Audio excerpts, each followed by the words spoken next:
Right, so GLT number 4.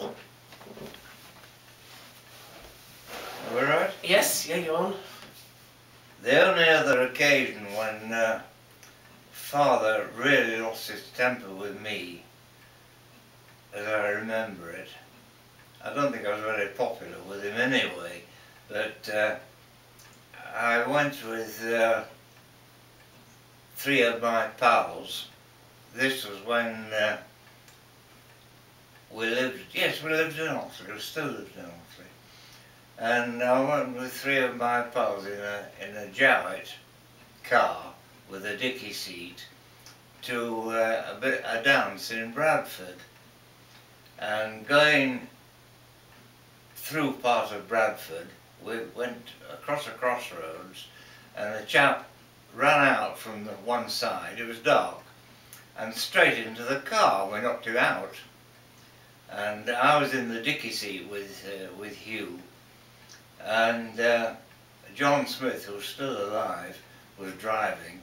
And of course we got the police, and we were all taken down to the central police station in Bradford. Yeah.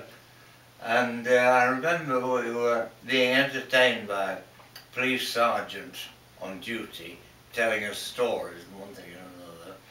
And eventually it dawned on me that it was getting late, and they were interviewing this bloke, and we were just sort of held there while this was going on. And I said, look, my parents are going to be getting anxious about me being so late. Can I ring them up? So the sergeant said, well, you can't, but I will for you.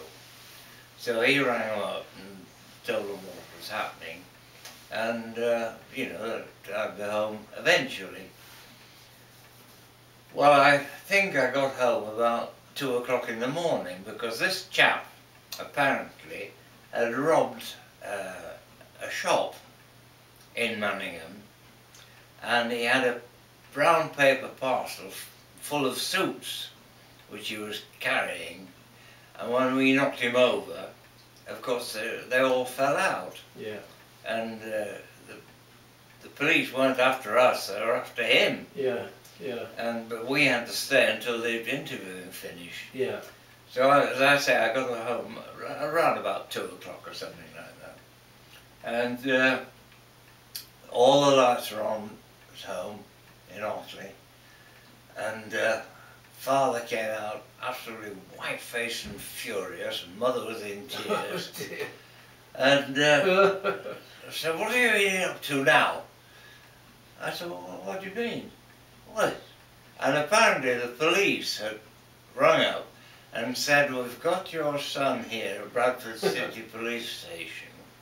There's been a robbery, and they've knocked a man down, and we're taking statements. Oh, yes. So Father immediately thought, well, it's silly bugger, he's obviously pinched something from somewhere or something. Yeah, yeah. He got completely the wrong end of the stick. Yeah. And anyway, I sorted it out eventually, but... yeah. What age were you then? I'd be about 17, 16, 17, I suppose. And what age were you when you joined the TA? And how did that happen? Well, we'd moved to Ilkley. We moved to Ilkley from Otley in about 1936 to Constable Corner on, I've forgotten the name of the road. And naturally, Ilkley in those days was a very nice place to be. Everybody knew everybody, and there's a lot of wealthy people there, as well as a lot of not so wealthy people. And I joined the rugby club, and we had a dance club. I joined that, and you know, we had really a very, very happy time there. Yeah. And a member of the dance club, 2 members of the dance club were Peter Walton, and whose wife, Margaret, was an old girlfriend of mine, and Ray Hudson, and they were both in the TA. They were both officers in the TA, because they'd been in officer units in the school unit. Yeah. I hadn't. And they said, oh, you must join this TA, di-da. So I joined the Ilkley TA.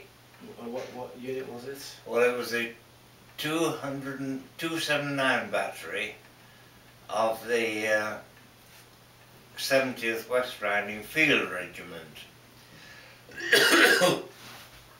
And we had one troop in Ilkley and two in Otley. That made up the regiment. And we had 1917 howitzers, 4.5 gun howitzers. And I went with them. I mean, I was just a gunner. Yeah. And I went with them for one camp, summer camp, in 1938. Oh, was it 39? I can't remember what it was, 38 or 39. It's probably 38, because I joined in 38 when I was 18. And we went up to Reedsdale in Cumberland, as it then was.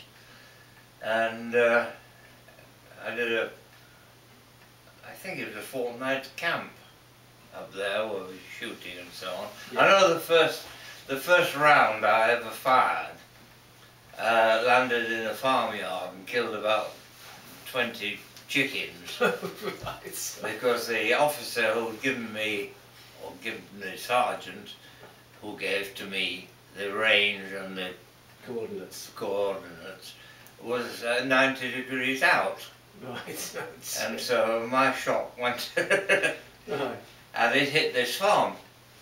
And fortunately I didn't get into any bother over that. Yeah, yeah. But he did.